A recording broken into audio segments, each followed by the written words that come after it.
Hello, everyone.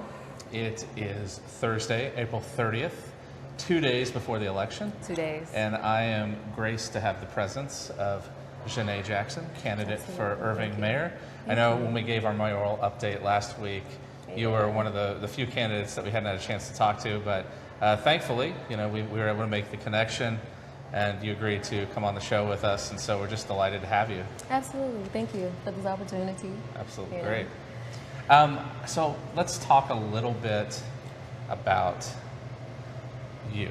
We're going to talk about the mayoral race in here in a minute, but okay. I want to know more about where you come from, your background, where did you grow up, how did you find yourself in Irving? There are a certain number of candidates that grew up here. I'm finding that that's kind of a rarity. The Dallas Metroplex is sort of an area of transplants, so I find that the vast majority of residents and candidates alike are from somewhere else, and then they found themselves here at some point in time. So I'd like to know a little bit more about your background, maybe your professional history, and then finally, what led you to decide to throw your hat into this race? Oh, well, I guess I should start with who I am. I like to say I'm a nobody trying to tell everybody about somebody who can save anybody. I do believe Jesus Christ is my Lord and Savior. That's a big part of who I am. And so my faith definitely plays a part. But growing up, I actually grew up in the Pleasant Grove area. And I don't have a typical testimony, so I hope that I'm able to just be honest right now. We have 2 days to the election, so absolutely. Just gonna let my hair down and talk,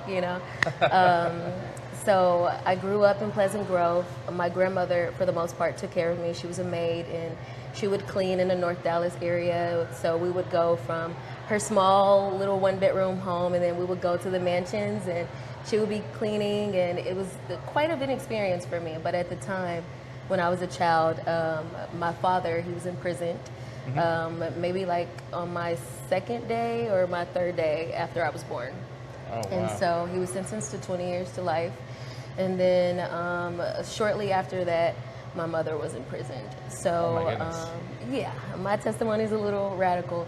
But because of that experience, because I faced so much isolation as a child, it was really easy for me to take up on challenges, and just, I was the different child all the time, but it never really bothered me too much because I was used to being alone, but I grew up, and then eventually my mother got out of the prison and she remarried, and when she remarried, she married a pastor.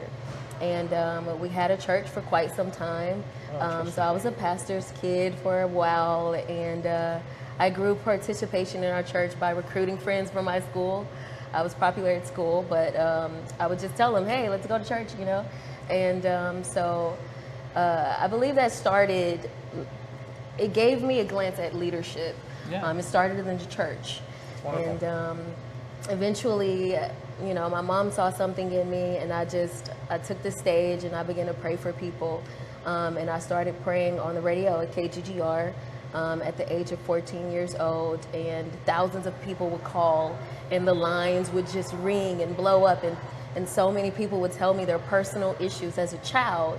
So there would be maybe like a 30, 40-year-old woman calling, and she's like, hey, I'm going through with my husband, and I'm having these type of problems, and I'm like, I don't know if I'm gonna be able to pray for that area. I don't have experience in that. I don't know how to help those areas, and so, but that just shows you how many people was calling, and I was still able to pray. I did what I could with the knowledge that I had, but so we began to tour. We left KGGR radio station. We started touring with people like Dr. Juanita Bynum. She's a prominent figure that we was able to work with. Dr. Cindy Trim. She's a branch of T.D. Jakes, and so we was able to do a lot of work in the community in Dallas, and then we was able to tour into Houston. We went to Atlanta. So a lot of my travel came from just ministry. And wonderful. It was basically just prayer that did that for me. Just praying for people, and praying for breakthrough, praying for economic releases, to help people break out of bondages and oppression. That was really important to me as a kid. Long story short, I eventually branched off on my own. I met my husband at high school. He was a boxer, and we got married at 19. I was 19, he was 18. So we've been married now for over 10 years. I have 4 children. One of them is with God, but I have 3 living that I'm very grateful for. How old are your children? So my daughter is 9. She just turned 9. Okay. My Noah is 5. And then my youngest, Joseph, he just turned 2. Oh, that's wonderful. Yeah. And so that's a little bit of me in a nutshell. Yeah, no, that's beautiful. I myself, I'm a father of young children. I have 5 myself. I've never, fortunately, I guess I've never had the experience of losing a child, and I'm sure that's a devastating experience to have to deal with. It absolutely is. But yeah, no, my children are kind of in that age range. I think my youngest is 3 and my oldest is 12, and you've got a mix in between. So it's a lot to juggle. I get it. I do. And so your husband, you said he was a boxer? So my husband was a boxer then. Okay, what is he? Now he's a truck driver, but he's also studying to become a pilot. Oh, wow. So I call him the king of transportation. He's very interested in transportation, trains, trucks, flying planes, you name it. That's his interest. As far as me, as far as the professional work history, when I originally moved to Irving after I got married, we came here, and it was the jobs that brought me here, the entry-level jobs. There was tech support jobs that was here, that was available, and it was paying great back then. It was maybe $18 an hour. That was really good for someone that was coming out of high school, being able to get trained and develop skills on the job. That was really great for my family at that time. And then eventually, me and my husband, we saved some of that money. We was able to invest inside of our own trucking business. Oh, wow. So by the age of 20, we developed our own trucking company, and we ran the entire 50 states. It was great. Wow. But I have to be honest, under Joe Biden, there was a lot of saturation in the trucking market. There was a lot of foreign drivers, and so we was bidding for contracts, and it was crazy. Gas prices was rising up, so the costs of operating a trucking company at that time was a little strenuous, So we wasn't able to sustain it at that time. It was just me and him doing something. We had a great run though. It was great. Sure. And then after that, I branched off with my mom. We opened up Tyler Rose Education and Behavioral Health Center. We was able to house in home people with mental illnesses. Yeah. And that was an experience on its own. Wow. So I don't want to keep talking. No, that's all right. Yeah, you've done a lot of different things. I guess I'm sort of fascinated by you mentioned how I guess your father was incarcerated. Do you still keep in touch with your I guess? Me and my dad got really close during this election. Oh, interesting. It's very interesting. Yeah. We didn't really have a tight relationship at first. It was like we was working on it. Yeah. But he became the dad that I didn't know that I needed during this election. He was able to pour into me, give me insight, give me guidance, give me hope when I felt down. It was like, oh my God, this is what it feels like to have my stepdad at the time. We didn't really have a great relationship. Okay. So it was really a sight to see during this campaign. To me, that's a victory. It's a private victory. Yeah. God really was able to bring our relationship together and mend that wound that happened. So when you were like a baby, essentially, right? So, well, that's very interesting. I know you mentioned you moved to Irving. You obviously you have a husband. You have young children. I guess, what made you decide to jump into the mayor's race? Oh my gosh, I just feel like this answer is so loaded. Well, this is your chance. Let it all out. So, for one, the jobs. Under Beth, that's when I came to Irving. Beth Van Dyne. Beth Van Dyne. She was mayor. There was a lot of great jobs here, and they was able to contribute to the DFW area. And then I was like, where is that now? You know, where's those entry level jobs? We have some, but it's not the same job market at all. When you pull up it and you analyze it statistically and you do the comparisons, it's completely different. So the jobs was one thing, but the second thing was there was a lot happening in our communities. I remember when they was talking about the explicit content in the libraries, and I was just thinking, gosh, if my daughter was to be in that section, my daughter loves books. If my daughter was to be in that section and she was exposed to that material, what would that mean for me and my family? How would I break that down? How would I explain that? And then I thought, is this something that I can get involved in to help? You know, does it have to be mayor? You know, then I went down the budget. Well, let's go back. When I went to the city website, under who's my representative, I typed in my address and it didn't populate. And I was thinking to myself, how are people supposed to know who's representing them if the website isn't working properly? It's a simple fix. I know some coding, so I'm like, it's a simple fix. Embed the code, fix it, update it, fine. So that way people will know who to contact. Keep that transparency there. You know, and then I started researching our politicians on, you know, Instagram and on Facebook, and I'm just thinking like a lot of the things that's being posted isn't really keeping us as informed as voters.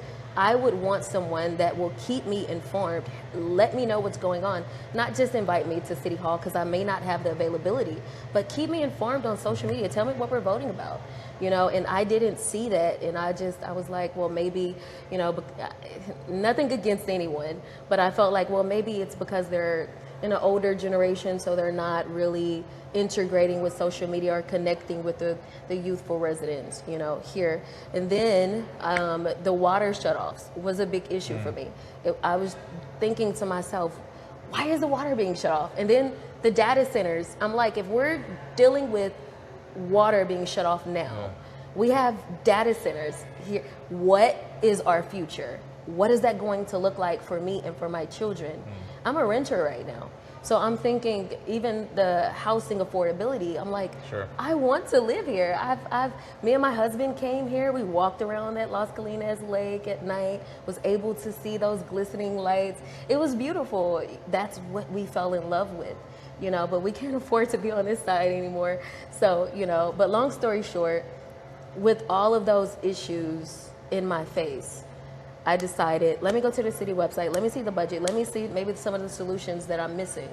And when I got to the city budget, there was a lot of things that I was like, what is this? Like, why are we giving so much money to Wells Fargo? Why are we giving $30 million to the Toyota Music Factory?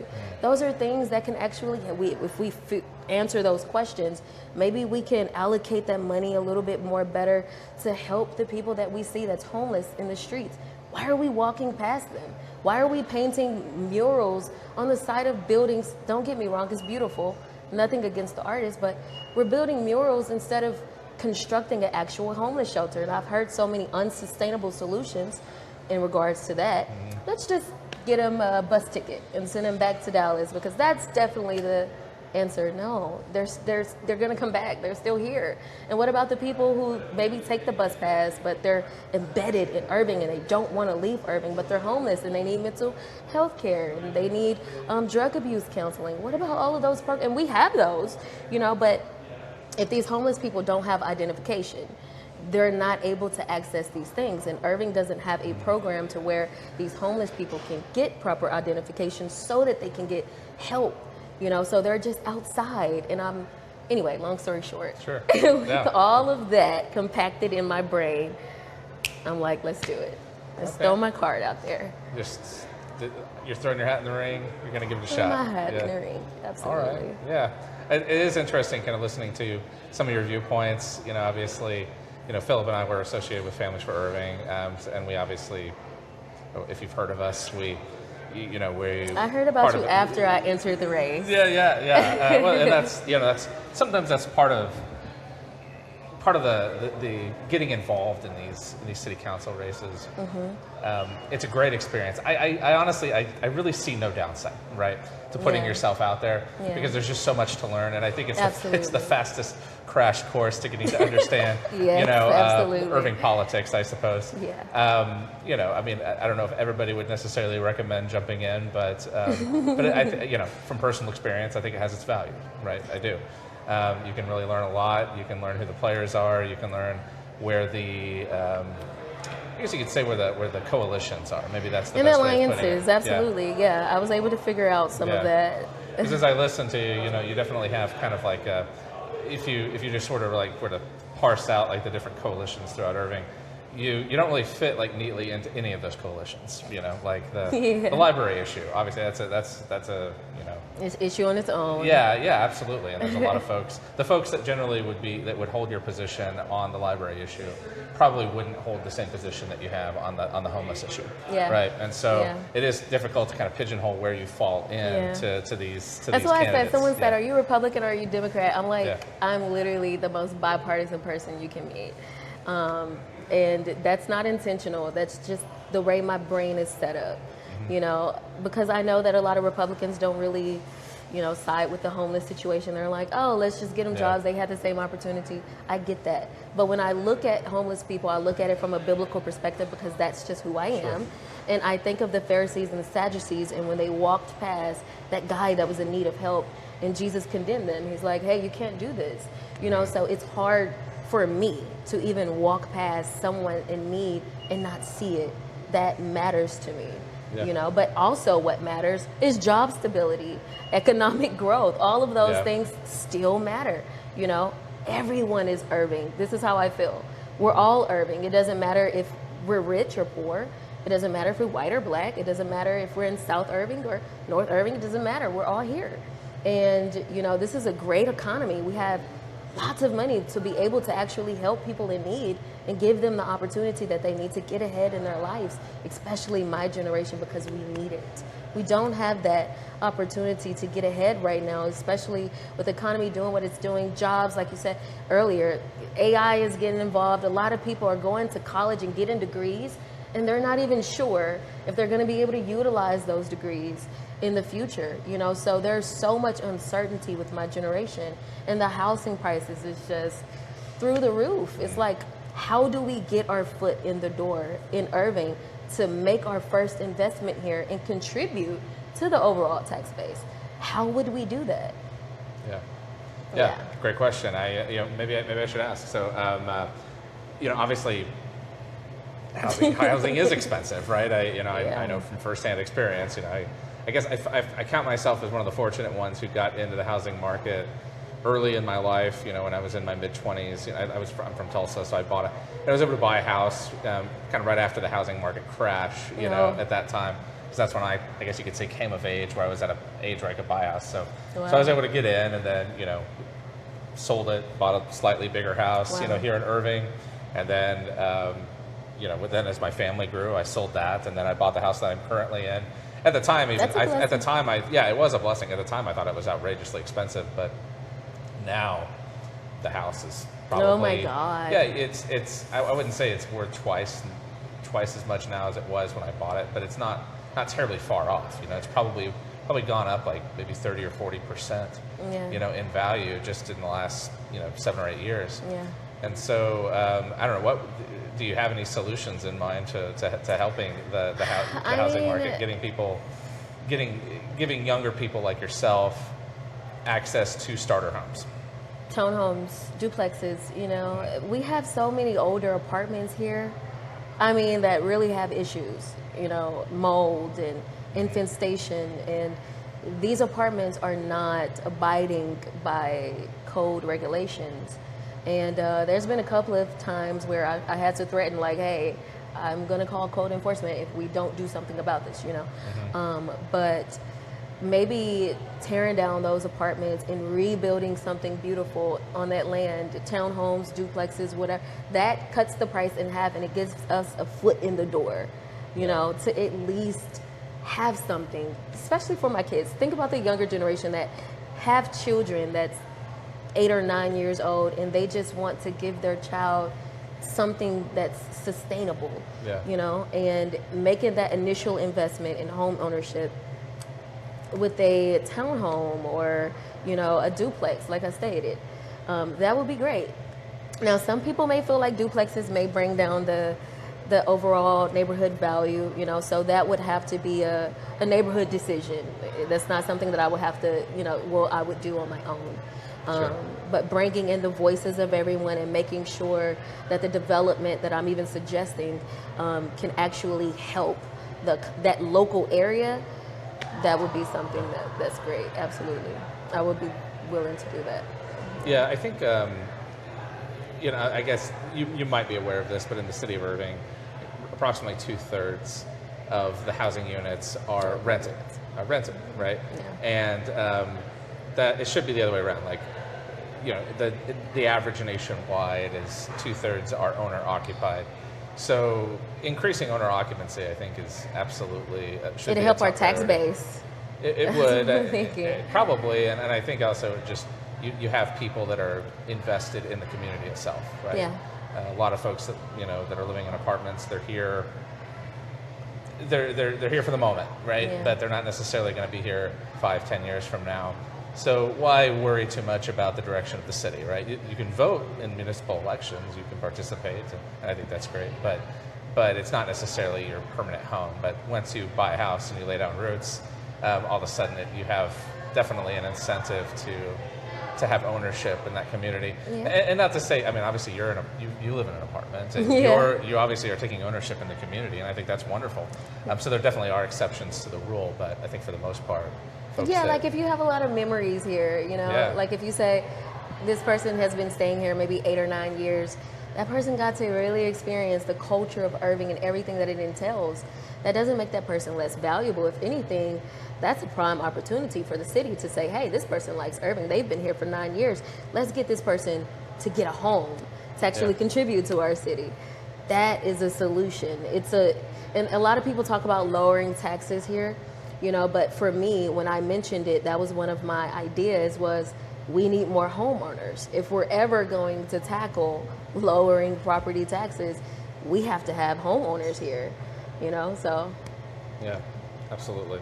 Yeah. So, you know, you've now the race is almost over. You got 2 days left. Yeah, 2 days. Yeah, I mean, you talked a little bit about how you're learning a lot about Irving politics. Yeah. Give us your feedback. You know, what do you think about Irving politics? The good, the bad, and the ugly. What's your takeaway? Oh my gosh, that's such a loaded question, huh? I'm gonna start with the good first. I have Sure. met some amazing people. City Secretary Zhanae, I Yeah, think she's she's an lovely. absolute sweetheart. Yeah. There's a lot of people in City Hall that are great. I met some of the polices there. They are awesome. You know, I didn't feel any tension from any one of those people at all. And I met some really great representatives, you know, in City Hall, City Council. I was able to sit with Lewis. He was great. We was able to talk a lot. He was very informative. I was able to sit with Tamam. I sat with Abdul. I got to really meet a lot of people, and I sat with Olivia as well. Olivia is Okay. very interesting. You know, I didn't want to run the occasional race of feeling like everyone was my opponent.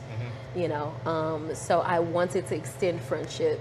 And I spoke with Al on one occasion. He didn't speak back, but from what I was told, you know, for the most part, he does everyone like that. So I don't, so I don't want to take it personal. But the bad, let's talk about the bad. The bad part is I feel like there is a lot of people that are gaining secretly. For instance, like the Mark McKinney guy that's on the Irving Facebook page, he's very involved in politics. He's one of the people that is able to eat on that monthly tab that City Hall has, where they're allowed to spend $12,500 a month to eat out. Mark is one of the people that benefits from that. So there's a lot of people that benefit from sitting and eating out and going out, and I feel like those packs are very tight. And so, you know, people get free tickets, you know, because they're the board members at the Toyota Music Factory. Those tickets are very valuable, you know, they're VIP tickets. So that Wells Fargo, I have to talk about that. I feel like that's a bad part because I don't know why we're giving so much money to Wells Fargo, but I do know that there's a couple of people that sit on the board of Wells Fargo, including our commissioner, you know, and I don't know if maybe she's profiting from that or, you know, I don't want to make that insinuation, but there's a lot of behind the scenes things happening, a lot of secret alliances from Irving to Dallas, you know, possibly spanning to Fort Worth. And, you know, I'm just being cautious. I'm being smart. You know, the casinos are trying to push their agenda. You got people that's paying lobbyists to get the job done. You have more casino commercials. You have more casino games popping up on app stores, you know, and I believe that there's a lot of backroom players that has deep pockets and they're paying to push their agenda forward, you know. So I hope that wasn't too much, you know. Gosh, well, I said I was going to be honest, you know, because it's the end of the race, so why sugarcoat anything? Yeah, I mean, I can't necessarily speak to any of the things you I understand. I don't expect you to. But you know, yeah, I think that, you know, I think it's great that you're getting yourself out there, and you know, it's a great learning experience, and yeah, you do kind of learn kind of who you can kind of work with, I suppose, you know, and I think that's good to know. You know, the race is almost over. Do you have a big push for election day that you're planning at this point? No. Okay. No. All right. No, I did this. I was able to learn. I was able to meet people. I was able to network. I was able to get out in the community. And I feel like, to me, that is my victory. I don't know what the election is going to be, you know. I know there is a lot of people rooting for Al. He is very highly experienced, and I cannot take that from him. I just don't think that he is going to see the city, the future of what Irving can be. There's a lot of innovation that I feel like is going to be left off the table. I talked a lot about what I wanted to do in the technological aspect, you know, not in the AI aspect, but, you know, even contributing to our police department to further their technological advances and making sure that they are equipped. You know, I feel like that will help us with crime rates here. There's a lot of, I follow Irving weekly, so every single day is almost something different, you know, and I just think sometimes, like, what would I do to help them, you know, combat crime and you know, these burglaries and car robberies, what can we do, you know? And so I had a couple of solutions, but it falls under, you know, technology, and I feel like it would help, you know, tremendously. But even our city website, doing some things there, and making sure that our cybersecurity is just airtight, constantly checking it to make sure that we don't have any errors or any coding errors, anything that a hacker can see as weakness, especially as tensions rise. I've spoken about that, you know, and I think I'm passionate about that, you know. Because of what happened in Dallas, we got to see a lot of city systems literally shut down.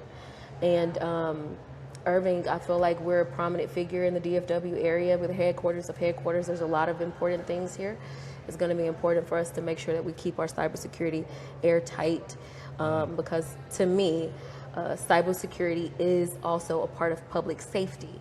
And a lot of people don't mention cybersecurity when they speak about public safety, you know. And I think that comes with having an innovative mind and knowing what time we're living in and how to use technology to help and mend with the city to push the city forward. Not to take jobs, but to actually contribute to solving real problems.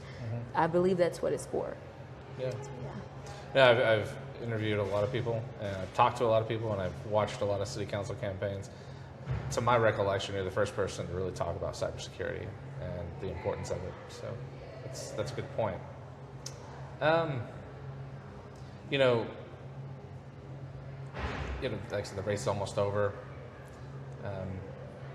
You know, I think I said in our recap, you know, a few days ago, that my expectation is that Alzaponte is probably going to win, right?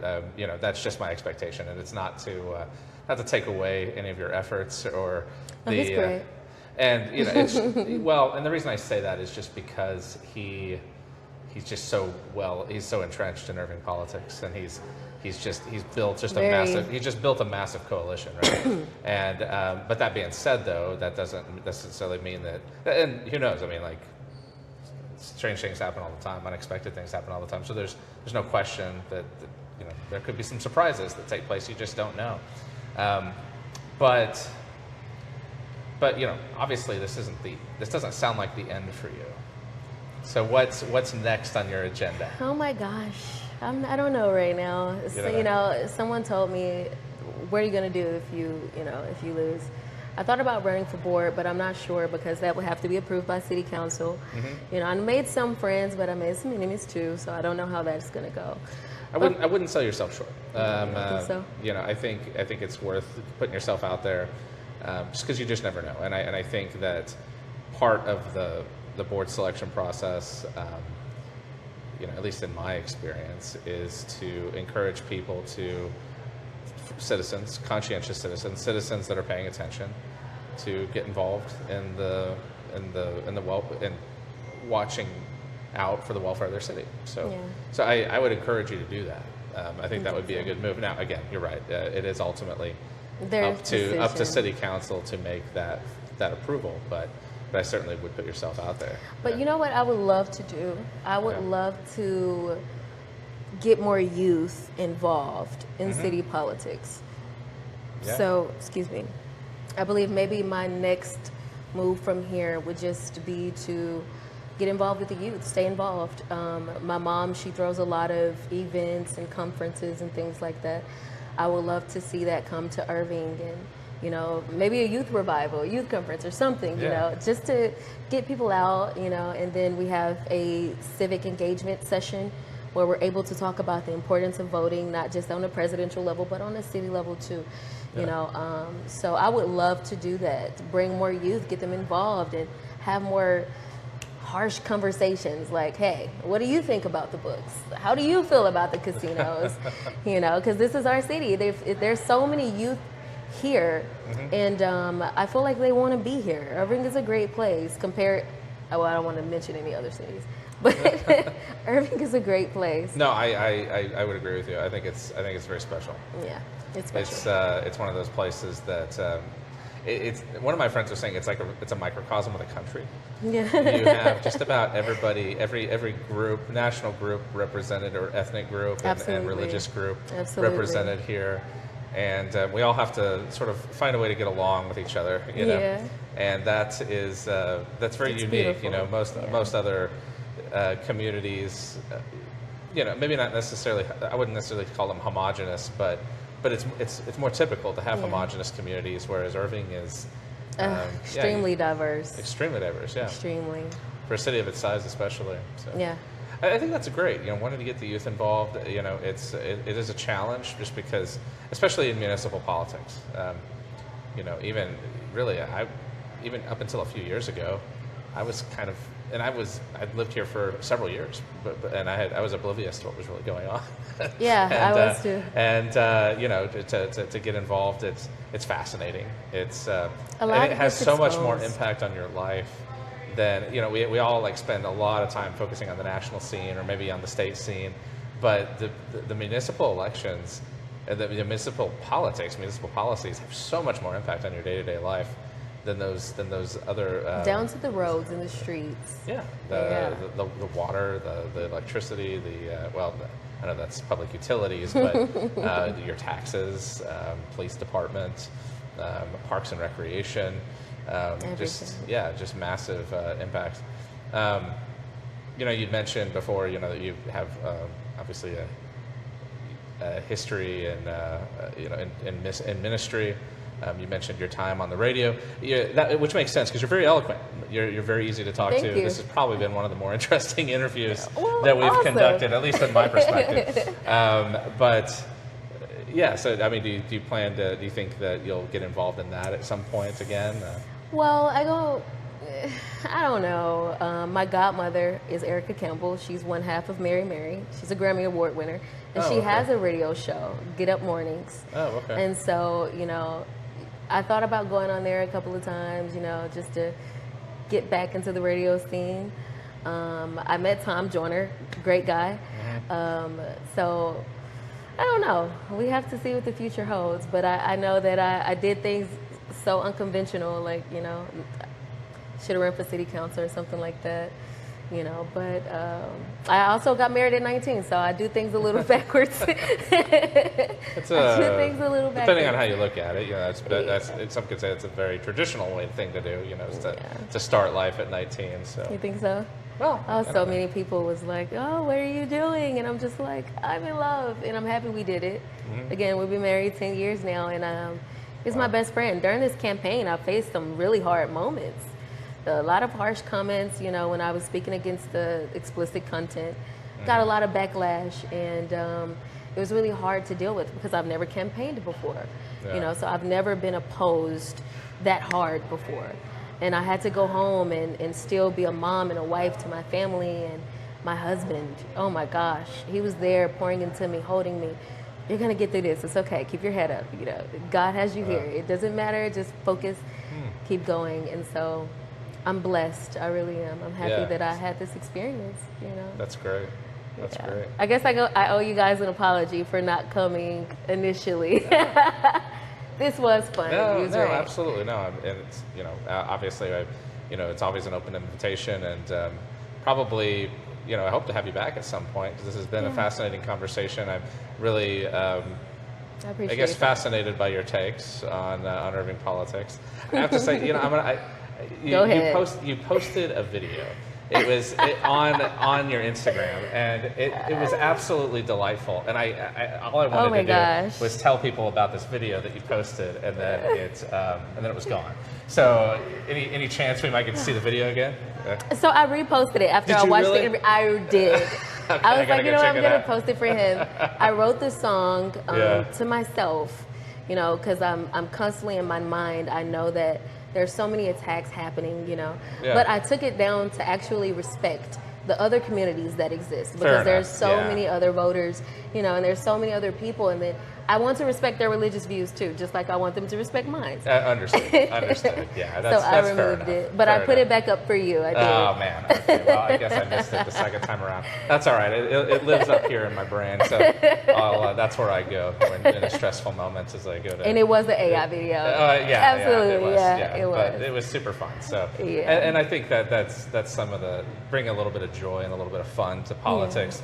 I really welcome that, because I think people take it so seriously. Absolutely. It is serious stuff and all that, but I do think that it was kind of a nice change of pace to see a little bit of lighthearted. It was obviously, I mean, there was a deep message to it, but it was also kind of lighthearted and fun, and I that's what I think I liked about it so much, was I just thought it was so awesome. It was a change of pace, and I think that you know, it would be fun to see a little bit more of that in Irving politics moving forward. So again, thanks for your campaign. Thanks for putting yourself out there in your run. I think you've brought a lot of great issues to people's attention. I think you're doing a good job representing kind of the voice of the Gen Z voice. Thank you. And anything else you'd like to say to our viewers before we sign off? Well, we have 2 days to vote. May 2nd is that day. If you haven't voted, get out and vote. If you're young, get out and vote. Go tell a friend. Go to the college. Go to your schools, wherever you go. Get them out and go vote. Even if I'm not your candidate, that's fine. Get involved in city politics. It is super important. That's all I have to say. Thank you guys so much, though, for this opportunity. Absolutely. It's a pleasure. Thank you. Thank you. Another issue of the Irving Herald is off the press. First copies of Irving's newspaper were distributed the very day lots were auctioned off to start the city of Irving.